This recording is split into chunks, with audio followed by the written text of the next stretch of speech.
learning Quran together. बिस्मिल्लाह अल्हम्दुलिल्लाह वस्सलातु वस्सलामु अला रसूलिल्लाह। सूरह यासीन आयत 21। अत्तबिउ पैरवी करो मन ला यसअलुकुम अजरा उनकी जो तुमसे अजर नहीं मांगते, वहुम मुहतदून और वो हिदायत याफ्ता हैं।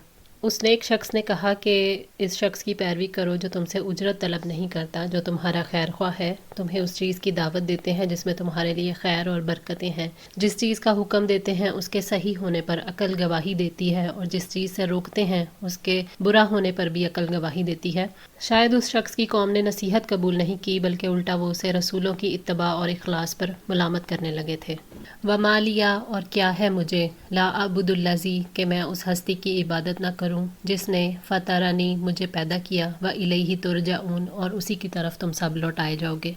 मर्द मोमिन ने अपनी ज़िंदगी को ख़तरे में डालकर खालिक की तरफ तवज्जो दिलाई। उसने तौहीद की दावत दी कि आखिर मैं क्यों ना उस हस्ती की इबादत करूं जिसने मुझे पैदा किया।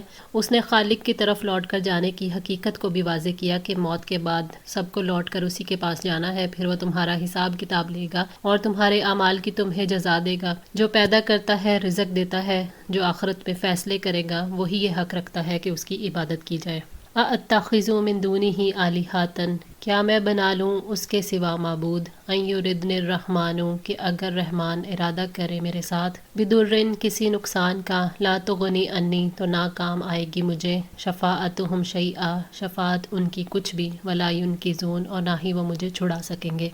उस शख्स ने अपनी कौम से सवाल किया कि क्या मैं खालिक को छोड़कर दूसरे माबूद बना लूँ, हालांकि अगर वो मुझे नुकसान पहुँचाना चाहे तो उनकी सिफारिश ना मुझे नफ़ा पहुंचा सकती है, ना वो मुझे नुकसान से बचा सकेंगे, तो फिर तो यकीनन मैं खुली गुमराही में हूँ। उसने ये फ़ैसला दिया कि अगर मैं गैर अल्लाह की इबादत करूँ तो मैं गुमराह हो जाऊँगा, तो ये तो नहायत घाटे का सौदा होगा।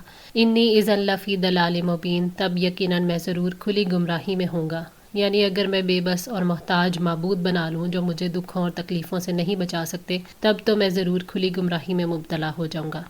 इन्नी आमनतु बि रब्बिकुम यकीनन मैं तुम्हारे रब पर ईमान लाया हूँ, फस्माऊन चुनाचे मेरी बात को सुनो। उसने अपनी कौम से कहा कि मैं तो अपने रब पर ईमान ला चुका जिसको तुम नहीं मानते, बस तुम सब मेरी एक बात सुन लो। उसने इंतहाई इत्मीनान के साथ अपने ईमान का ऐलान किया कि मैं तो तुम्हारे रब पर ईमान लाया हूँ, इसलिए मेरी बात सुन लो, तुम भी ईमान ले आओ। इस तरह उसने एक तरफ तो रसूलों को अपने ईमान पर गवाह ठहराया और दूसरी तरफ अपनी इस्तकामत का इजहार किया कि जो मैंने करना था कर लिया, अब जो तुम करना चाहते हो वो तुम कर लो।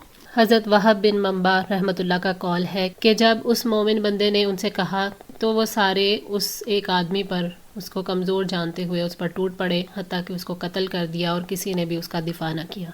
कीला दखुलिल जन्नता कहा गया जन्नत में दाखिल हो जाओ। कौला उसने कहा या लईता ए काश कौमी यअलमून मेरी कौम जान जाती। मुजाहिद रहमतुल्लाह कहते हैं कि जन्नत उसके लिए वाजिब हो गई। ये उस वक़्त कहा जब उसने अपना बदला देख लिया, जब वो बंदा जन्नत में दाखिल हुआ और उसने अपनी आँखों से उसका नज़ारा किया जो अल्लाह ताला ने उसे इज़्ज़त और शर्फ अता किया था। वो अपने मरने के बाद भी उसी तरह अपनी कौम की खैर ख्वाही करते हुए जैसे वो अपनी ज़िंदगी में किया करता था, उसने कहा कि ए काश मेरी कौम जान जाती, उनको इल्म हो जाता कि किन बातों की बिना पर मुझे मेरे रब ने बख्श दिया और अजाब को मुझसे दूर कर दिया। बिमा गफ़र अली रब्बी बवजह उसके जो बख्श दिया मुझे मेरे रब ने, वजअलनी मिनल मुकर्रमीन और मुझे बाइज़्ज़त लोगों में शामिल किया। उस शख्स ने ज़िंदगी में भी अपनी कौम की खैर ख्वाही की और मरने के बाद भी उसने कहा कि मैं दुनिया में अपने रब पर ईमान लाया था और उसके रसूलों की तस्दीक की थी, उसका मुझे आखिरत में ये बदला मिला कि कैसे कैसे इनामात और एजाज़ात से नवाजा जा रहा हूँ। काश मेरी कौम को ईमान और तस्दीक के ये नताइज मालूम हो जाएं, लोग जान लें मेरे रब ने किस वजह से मेरी मगफिरत फरमा दी, और काश उन्हें ये पता चल जाए कि मेरे रब ने मुझे मुअज़्ज़ज़ लोगों में शामिल कर लिया है ताकि वो भी इस एजाज़ को हासिल करने के लिए ईमान ले आएँ।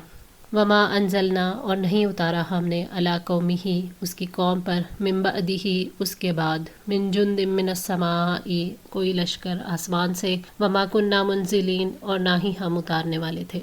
यानी हम उनको अजाब देने के लिए किसी तकल्लुफ़ के मोहताज नहीं कि हमें उनको हलाक करने के लिए आसमान से फ़ौजें उतारनी पड़ें, क्योंकि अल्लाह ताला के इक़्तिदार की अज़मत और इंसान की कमज़ोरी की बिना पर अल्लाह ताला को आसमान से फ़ौज उतारने की ज़रूरत नहीं। अल्लाह ताला का अदना सा अजाब भी उनके लिए काफ़ी है।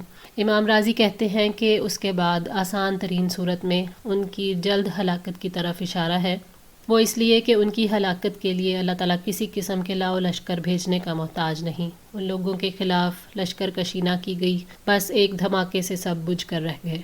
ان کانت الا صیحۃ، نہ تھی وہ مگر ایک چنگھاڑ، واحدۃ، ایک ہی، فاذا ہم خامدون، تو یکا یک وہ سب بجھ کر رہ گئے۔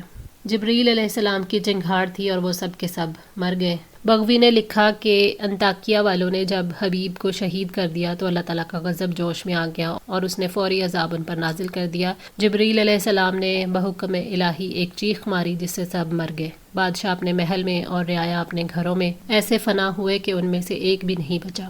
یا حسرتاً علی العباد، آئے افسوس بندوں پر، ما یأتیہم من رسول، نہیں آیا ان کے پاس کوئی رسول، الا کانوا بہ یستہزئون، مگر وہ اس کا مذاق ہی اڑاتے رہے ہیں۔ قیامت کے دن جب لوگ عذاب کا مشاہدہ کریں گے تو کس طرح سے پچھتائیں گے کہ انہوں نے اللہ کے رسولوں کو کیوں جھٹلایا تھا، کیوں انہوں نے رسولوں کو مذاق کا نشانہ بنایا۔ اللہ تعالیٰ کے فرمان یا حسرتاً علی العباد کے بارے میں حضرت عبداللہ بن عباس سے مروی ہے کہ یہ ندامت اور شرمندگی ان بندوں کے لیے ہے جن کا یہ مزاج بن چکا ہو کہ ان کے پاس جو بھی رسول آیا اس کا مذاق ہی اڑاتے رہے تھے۔ مزید کہتے ہیں کہ ان پر تا قیامت پشیمانگی ہے۔ ابن ابی حاتم۔ حسرت ایک نفسیاتی کیفیت ہے جس میں انسان کو شدید افسوس ہوتا ہے، لیکن وہ اپنے حالات کو بدلنے پر قدرت نہیں رکھتا، بس دیکھ کر کڑتا رہتا ہے اور اذیت کو برداشت کرتا ہے۔ اللہ تعالیٰ کو بندوں کے ایمان نہ لانے کی حسرت نہیں ہوتی، بس لوگ قابل حسرت ہیں، قابل افسوس ہیں، اپنی گمراہی کی وجہ سے ہمیشہ کی مصیبت میں مبتلا ہونے والے ہیں، اسی لیے قابل رحم ہیں۔ آج کے لیے اتنا ہی۔ دعا ہے اللہ تعالیٰ ہماری اس کوشش کو قبول فرمائے، ہماری غلطیوں کوتاہیوں کو معاف فرما کر ہماری اصلاح فرمائے۔ جزاکم اللہ خیر، والسلام علیکم ورحمۃ اللہ وبرکاتہ۔